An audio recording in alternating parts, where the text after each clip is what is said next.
Oi, pessoal. Você ligou, estamos ligados. Tudo bem? Estamos ligados. Bem, eu sei que temos aproximadamente 25 minutos, então vamos tentar extrair o máximo possível. Quero começar com uma pergunta para vocês dois, mas o que acham do estado atual da indústria de blockchain, marcos importantes, tendências, oportunidades e desafios, moldando a adoção no ZIL e além? Eu sei, Charles. Comissão, Warsaw, legislação sobre tokens ou stablecoins, etc. Então, Charles, eu adoraria que você pudesse começar aqui com os marcos importantes. O que estamos assistindo agora? Bem, nunca houve um momento melhor para estar na indústria. Então, há meio que três coisas acontecendo ao mesmo tempo. Vemos brevemente. Primeiro, regulatório. Temos o governo do ZXRIL sendo um bom parceiro em progredir. Então, há um grupo de trabalho bicameral no Congresso, um czar das criptos, uma abordagem de governo inteiro. Vamos ver o legislação muito em breve para stablecoins e para classificações de ativos. Essa é a primeira coisa. Isso é fantástico, porque ele une o TradFi e o mundo Web3. Podemos fazer deles uma única família. Em segundo lugar, a tecnologia tem sido notável. Você tem muitos projetos maravilhosos como Hashgraph, Cardano, Algorand e outros que evoluíram e atendem à visão. Isso leva um bom tempo para você conseguir passar por tudo, mas já chegamos lá. E em terceiro lugar, agora temos pontes para adoção no varejo que vão se integrar a Microsoft, Google, Apple e esses outros dispositivos. Então, quando eles acionam um interruptor, de repente está no Android, no iOS e no Windows, você tem bilhões de consumidores que vão ser autorizados a entrar na indústria. É um bom momento para estar no mundo das criptos. Mesma pergunta para você, Lehman. Marcos importantes, tendências, oportunidades, desafios que estão moldando a blockchain EUA e além neste momento. É um bom momento. Eu acho que temos todo tipo de oportunidades este ano, as coisas das quais você estava falando. E vai ser com certeza um bom ano. Estou muito animado com o que vamos ver este ano.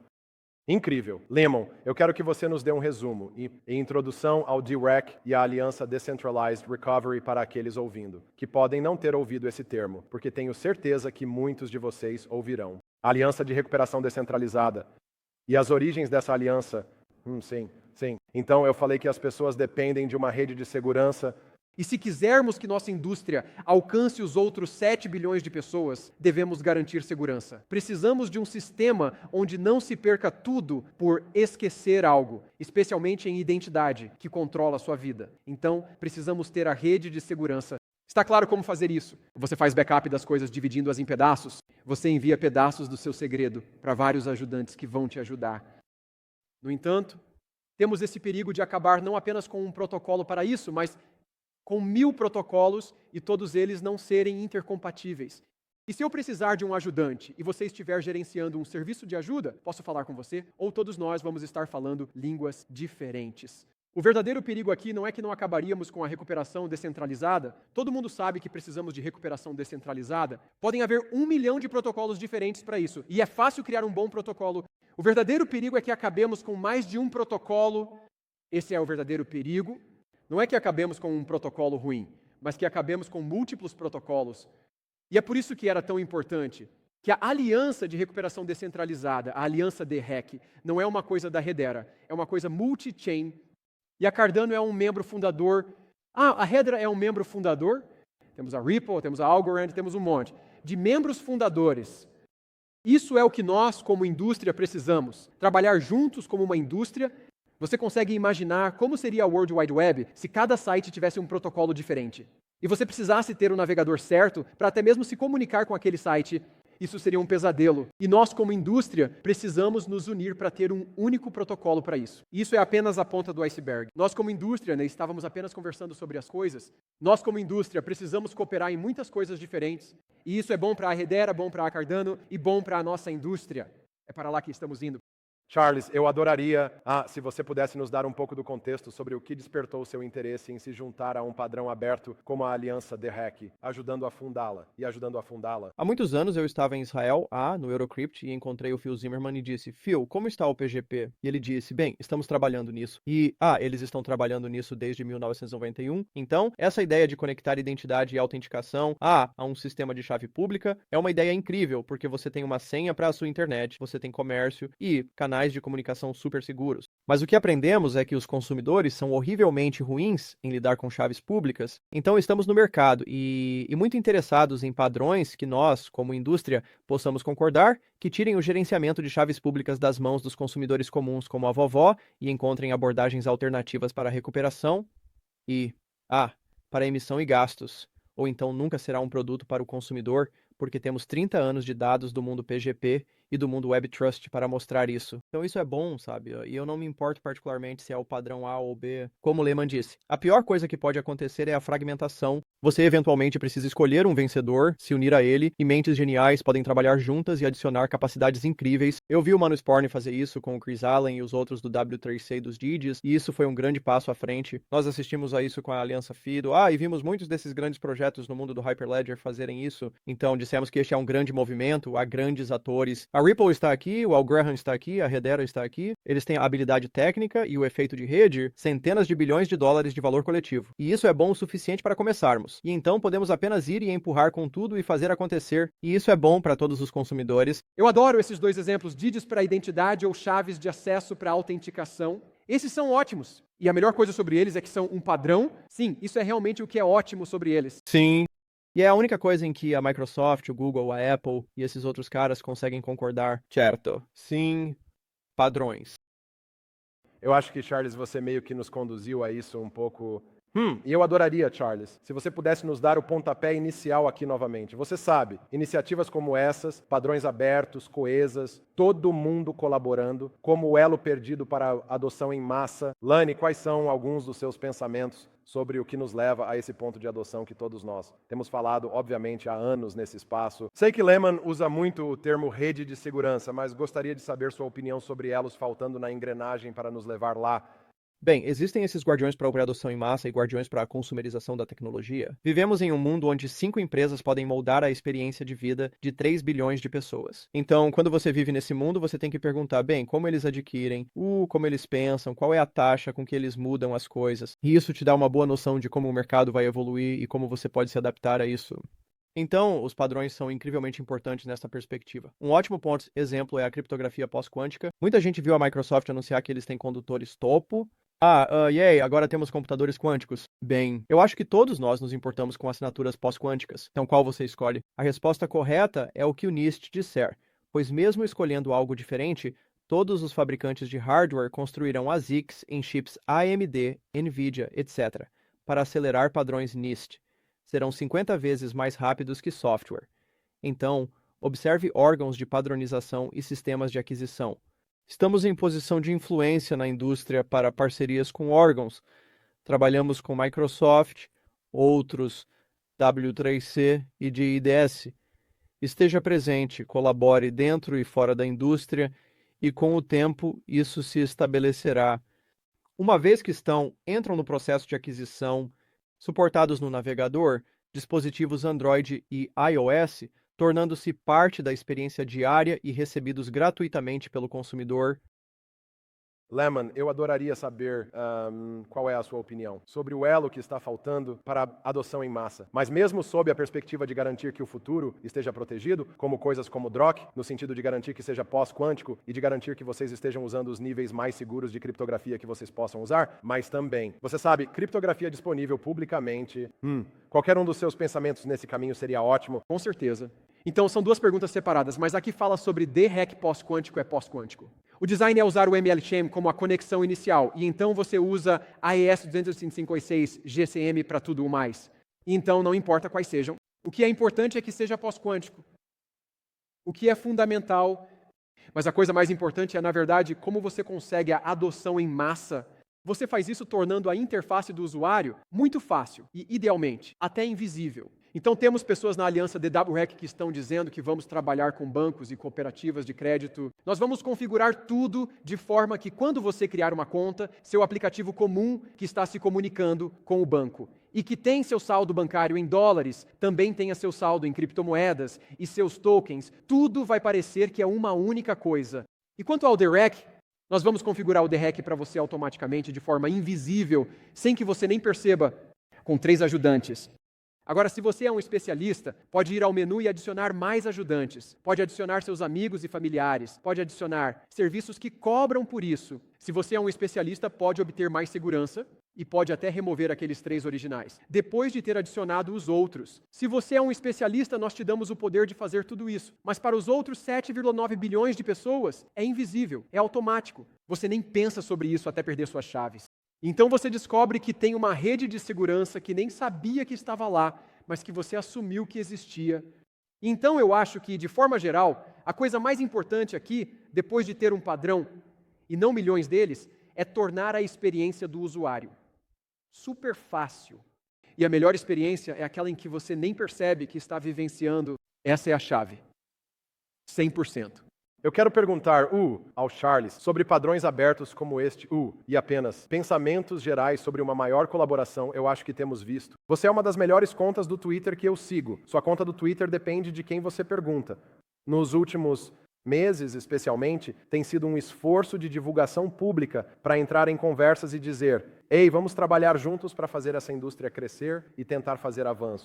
Bem, é necessário haver padrões para a verificação formal e a correção semântica das implementações de informações, porque temos muitos hacks com contratos inteligentes, como vimos recentemente. Você sabe, algumas pessoas têm problemas, e isso é uma preocupação minha e é algo que temos pressionado agressivamente, e eu acho que padrões de cross-chain sobre isso fazem sentido. Linguagens cross-chain também. Seria bom conseguir ter um conjunto canônico de linguagens de programação que funcionem para contratos inteligentes em multiplataformas, e houve um grande progresso com isso. É necessário haver alguns padrões na infraestrutura da máquina virtual que usamos, como o RISC-V está fazendo avanços, especialmente no espaço do Bitcoin, mas é usado em outros lugares como o WebAssembly. Padrões sobre descentralização são algo que me importa mais do que tudo. Como o índice de descentralização de Edimburgo é um bom exemplo disso, né, onde temos 8 parâmetros para análise de distribuição de tokens, a camada de consenso e tudo mais. Sobre o nível de descentralização ou a falta dela em um sistema, porque todo mundo usa a palavra descentralizado ou descentralizado.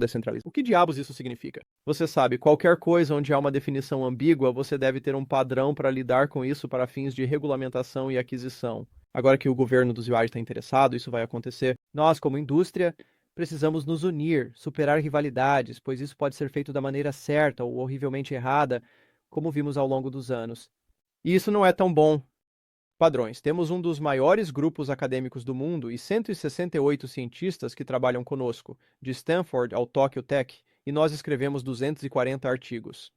Especialmente para problemas que afetam toda a indústria, como mitigar adversários quânticos. Não é só sobre esquemas de assinatura pós-quânticos, né? Você precisa modelar um adversário quântico. E qual é o modelo padrão? Quase como Gook ou algo que poderia ser usado lá. Isso é algo, precisamos trabalhar em indústria e reunir as pessoas. O que é legal é quando você tem fundadores que também têm uma grande habilidade técnica. É bem fácil ter essas conversas, como acabamos de conversar com a Aptos outro dia, e agora estamos verificando vivacidade e segurança do Jolteon, que é um dos protocolos que eles têm. É uma lição de casa que eles nunca se deram ao trabalho de fazer. Nós fazemos isso e tem sido ótimo colaborar com eles. Podemos discutir como provar segurança e vivacidade de protocolos, e isso ajuda com a proteção do consumidor, interoperabilidade, aquisição pelo governo, etc. Especialmente quando falamos sobre níveis mais altos de prontidão de software, níveis de garantia resultantes. Então é um ambiente muito fértil e você só precisa deixar o ego de lado e dizer: olha, nós trabalhamos muito melhor juntos do que separados. E nós, como indústria, precisamos trabalhar juntos para o bem dos consumidores, especialmente na construção de sistemas seguros para isso. Concordo, trabalhamos melhor juntos do que separados. Isso é realmente verdade. E a segurança comprovável vai se tornar cada vez mais importante. Eu vejo isso como o futuro do software, não só da nossa indústria. Começamos com provas matemáticas verificadas no COC das propriedades ABFT da nossa tecnologia. Eu acho que nós, como indústria de software, não apenas a Web3, precisamos fazer isso cada vez mais. Eu acho que isso é realmente importante. Devemos, como indústria, ter melhores práticas para coisas relacionadas à interface do usuário. Todas essas coisas precisamos fazer como indústria. Concordo total. Sim, código que carrega provas e também a interoperabilidade Interledger. Como você faz uma transação do Hedera para o Cardano ou do Cardano para o Algorand e consegue provar que as informações que estão sendo ditas são precisas sem ter a infraestrutura de blockchain subjacente, há uma grande área de padronização que precisa ser feita. Todos nós poderíamos fazer nosso próprio snark recursivo, mas devemos focar em uma coleção desses tipos de padrões para código que carrega provas e para estruturas recursivas, sendo crucial para a interoperabilidade entre livros-razão ao mover ativos e informações. E não faz sentido ter vencedor que leva tudo com Oracle ou algo assim. Isso é um padrão para todas as pessoas. Com certeza. Estou curioso e sei que, Limon, você tocou brevemente nesse assunto. E meio que uma pergunta para os dois senhores aqui em cima. No que diz respeito a abstrair as complexidades, mas sim, para a experiência do usuário, em particular para algo como o Direct, onde simplesmente funciona, onde está apenas, você sabe, se comunicando com seus ajudantes, e seus ajudantes precisam meio que verificar. No framework do Direct, se você puder comentar sobre a experiência do usuário, mas então, de uma forma mais ampla, onde você acha que chegamos em termos de experiência do usuário e blockchain, o blockchain vai operar apenas nos bastidores da nossa vida diária, ou vamos estar tipo, vou fazer login na minha carteira, e depois vou fazer isso, e depois vou fazer aquilo. Tipo, onde você acha que estamos nessa jornada? Então, onde estamos indo, como eu estava prestes a responder, é que estamos apenas no começo. Temos tanto trabalho a fazer. Então, para os usuários, isso deve ser tanto invisível quanto visível quando necessário. Você quer simplificar ao máximo, mas não mais do que isso. Então, você quer ver seus ativos, quer acessar mercados. Precisamos fazer isso, mas também queremos maximizar visibilidade. Identidade será parte disso e sua identidade controlará suas ações online. Isso também precisa ser invisível e tem que ser extremamente fácil para mim garantir que eu não mostre mais do que deveria. Temos várias provas de conhecimento zero que eu posso te mostrar só o que eu preciso, mas isso não me ajuda em nada. Se a interface do usuário facilita para eu apertar um botão e te contar toda a história da minha vida, eu preciso deixar isso muito claro. Precisamos ter avisos que sejam inteligentes. Se eu estou prestes a enviar acidentalmente todas as minhas economias com o apertar de um botão, talvez deveria me avisar. Não faça isso. Ou se eu for acidentalmente atualizar o código no meu contrato Smart porque pensei que estava assinando outra coisa, talvez deveria me avisar. Você sabe quão perigoso é o que você está prestes a fazer. Você tem certeza mesmo que quer apertar o botão de sim? Essas são coisas que precisamos fazer como indústria para tornar isso mais seguro para as pessoas e para melhorar a interface do usuário. E é assim que vamos. É assim que fazemos o mundo todo, não apenas a parte do Web3. Você estava dizendo também, precisamos ter uma carteira. Em alguns casos você deve ter uma carteira. Eu abro minha carteira, mas em outros casos ela está integrada ao meu aplicativo bancário, está integrada ao meu jogo. E talvez eu esteja comprando e vendendo ativos no meu jogo e nem saiba que há um NFT envolvido por trás disso. Eu só sei que jogo o jogo e ganho algumas coisas e agora posso ganhar dinheiro vendendo-as para outra pessoa. E eu não conheço a infraestrutura. A parte de trás deve ser invisível. Onde quer que a parte de trás possa ser invisível, esse é o nosso objetivo. Mesma pergunta para você, Charles. Estou apenas curioso sobre a sua opinião sobre onde estamos agora em relação à experiência do usuário. DREX é interessante porque, basicamente, é uma recuperação descentralizada e simplificada da sua chave. O Bitcoin existe desde 2009. Não houve invenções malucas que surgiram e realmente resolveram o problema da indústria, para onde vamos em relação à experiência do usuário. Bem, você sempre precisa moderar a experiência do usuário em termos da sua invariância filosófica, então essas são coisas no sistema que você incorpora ao design do sistema e que você nunca pode comprometer. Caso contrário, você sempre pode ter uma experiência do usuário melhor comprometendo alguma propriedade que você provavelmente gostaria de ter. Duas são cruciais segundo Satoshi. É a responsabilidade inclusiva. E essa é basicamente a sua capacidade como usuário, com seu dispositivo, de provar que o que você está vendo é verdadeiro. Ao enviar Bitcoin, se tiver um nó completo, pode saber que nunca foi gasto duas vezes. Você sempre pode saber que o Bitcoin é real. Você pode confiar nele a partir do seu próprio nó e da sua própria experiência, sem confiar em terceiros. Dificulta com o tempo com nós mais pesados, como o Solana é um ótimo exemplo. 300 terabytes a cadeia. Então, a criptografia de conhecimento zero ajuda a proteger e manter a responsabilidade inclusiva, e a outra é resistência à censura. Você sabe, nós nos inscrevemos nesses sistemas para que nós estejamos no controle desses sistemas. Não queremos uma situação em que, por ser inconveniente para uma estrutura de poder como o crédito social na China, você acorde e seu dinheiro esteja bloqueado e você não possa gastá-lo. Existem alguns sistemas como o Circle e outros que violam essas invariâncias com o congelamento de Cs, mas em geral você gostaria de ter sistemas no nível do protocolo que imponham essas duas coisas. O desafio é como você constrói uma ótima experiência do usuário.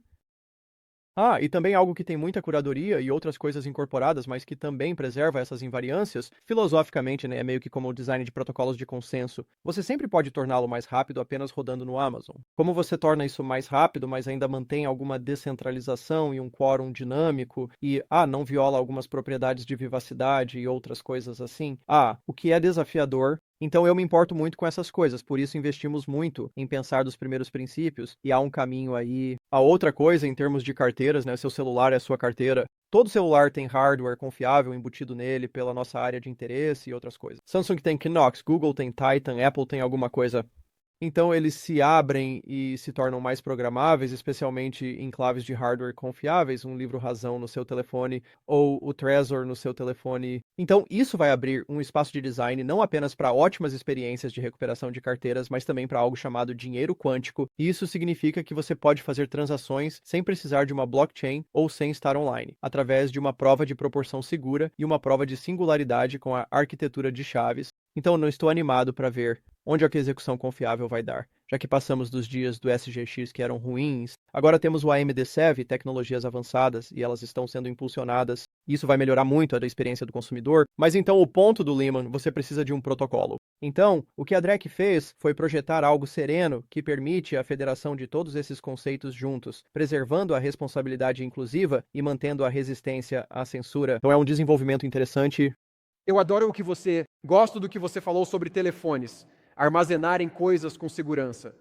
Eles já têm o hardware e o telefone da Apple já tem algo que a Apple chama de carteira. Mas eu não consigo colocar cripto na minha Apple Wallet. Por que não posso colocar NFTs na Apple Wallet? E por que ela não pode armazená-los com segurança? E por que não pode ter o DREC embutido para que eu não precise confiar na Apple? Eu meio que confio na Apple. Eles são melhores do que gente. Mas eu preferiria não ter que confiar neles. Esse é o ponto todo. Eu não quero ter que confiar neles para manter meu segredo em segredo ou para armazenar minhas senhas para mim. Tudo deve estar sob meu próprio controle. E essa é a interface que precisamos que seja incorporada nos próprios telefones? Sim, eu concordo com você. Sim, nós chegaremos lá. Razões regulatórias eram uma das maiores barreiras, mas elas estão caindo este ano. Então eles não conseguem colocar o gênio na garrafa? Exatamente. E, na verdade, conversamos com reguladores que estão felizes com a ideia de ter controle sobre seus tokens. Em vez de o banco segurar seus tokens, eles realmente gostam dessa ideia. Isso resolve muitos problemas. Isso resolve muitos problemas? Sim, eu concordo. Bem, eu sabia que íamos... Sabe, eu tenho basicamente uma grande pergunta em mente para vocês, senhores. Temos 3 minutos restantes, e eu sei que vamos passar 1 ou 2 minutos, mas eu sei, você sabe, no que diz respeito ao conhecimento zero, no que diz respeito à IA. Estamos em um momento muito interessante da humanidade, onde temos muitas tecnologias diferentes convergindo ao mesmo tempo. E eu adoraria saber a opinião de vocês, senhores. E vou começar com o Charles, sabe? Declarações voltadas para o futuro. O que mais te empolga sobre o futuro? Qual é o impacto final do livro Razão distribuído? Iniciativas como a DREC contribuem. Meio que apenas as grandes questões do futuro. Declarações voltadas para o futuro. Charles, eu vivo em um mundo louco, tenho 6 empresas e trabalho em várias áreas, incluindo biologia sintética, mas nesta década vamos ver a ascensão dos computadores quânticos, a ressurreição do mamute de Wilson. Vemos a blockchain alcançando bilhões de pessoas, provavelmente inteligência artificial geral, e os reatores de fusão também estão indo muito bem. Quer dizer, vai entender. É um mundo estranho, cara. Os anos 20 têm sido muito produtivos em termos de tecnologia. O interessante não está nas inovações individuais, mas na emergência delas. Como IA afeta a segurança da informação e desenvolvimento de software, o que a ascensão da biologia sintética faz por outras indústrias adjacentes, por exemplo... E o que é legal é que a blockchain sempre teve um papel especial, pois é a função reguladora das tecnologias exponenciais, é algo que pode coevoluir e crescer, e ajuda você a resolver questões como: eu poderia construir um modelo de linguagem grande descentralizado, onde todos os servidores são descentralizados, em vez de ser propriedade da Microsoft, da OpenAI ou da Grok, ou eu poderia criar um sistema de gestão de propriedade intelectual para a biologia sintética, onde a propriedade intelectual do desextintor pertence ao bem comum em uma blockchain, em vez de a uma única empresa. Então, o que mais me empolga são as propriedades emergentes das tecnologias exponenciais. E, nós focamos principalmente nesse espaço atualmente. E é extraordinário ver o que tem acontecido. 2 tendências. Além de todas as coisas que você está falando, como o avanço do espaço, robôs humanoides e coisas que nem conseguimos imaginar, CRISPR e outras coisas, fazendo coisas legais e longevidade, de qualquer forma. 2 grandes tendências. Uma é dar às pessoas mais poder sobre suas próprias coisas, sua própria vida. Você é seu próprio banco, você é seu próprio gerente de identidade, você é seu próprio tudo. Essa é uma das grandes tendências. Poder nos dar mais controle sobre nossas próprias coisas, desintermediar, o que simplesmente permite que mais coisas floresçam. Eu não preciso mais me preocupar com um intermediário me ajudando em muitas coisas. Eu posso transacionar diretamente. E a segunda coisa é que, além de conseguirmos controlar nossa própria vida, precisamos ter cada vez mais redes de segurança e coisas que nos deem o poder de realmente fazer isso de uma maneira que funcione bem. E assim eu tenho controle sobre minha própria identidade, mas também tenho provas de conhecimento zero que me permitem mostrar apenas as partes que eu quero te mostrar, em vez de mostrar meu passaporte inteiro. Eu tenho chaves de acesso que me permitem fazer login em sites sem precisar memorizar senhas que poderiam ser perdidas, mas eu também tenho a D recrutando para me apoiar e a identidade D REC pode estar me apoiando. Eu acho que quanto mais eu sou meu próprio banco, mais eu também tenho controle sobre meu próprio banco e tudo funciona bem. Como isso funciona com as coisas de segurança AML KYC que podemos fazer para que a sociedade seja segura? Ao mesmo tempo, nós estamos me fazendo seguro e aumentando ambos juntos. Então, eu acho que cada vez mais o que estamos vendo é que neste novo mundo de 1 milhão de coisas diferentes por aí, a tendência, se fizermos isso da maneira certa, e temos que fazer da maneira certa, as pessoas nesta sala estão fazendo isso da maneira certa. É que precisamos ter cada vez mais controle sobre tudo, em nossa própria vida, sem ter que depender de algum terceiro de confiança e cada vez mais segurança em torno desse controle. Lehman, onde podemos ir para aprender um pouco mais sobre DHEC? Para DHEC, vá para wrecalliance.org. E o stand bem ali. Tem um stand bem do lado de fora daquela porta. Bem, pessoal, vamos dar uma enorme salva de palmas para Charles Hopkins e Dr. Lumenberg. Obrigado. Ótimo estar aqui com vocês. Muito obrigado, pessoal. Agradeço muito.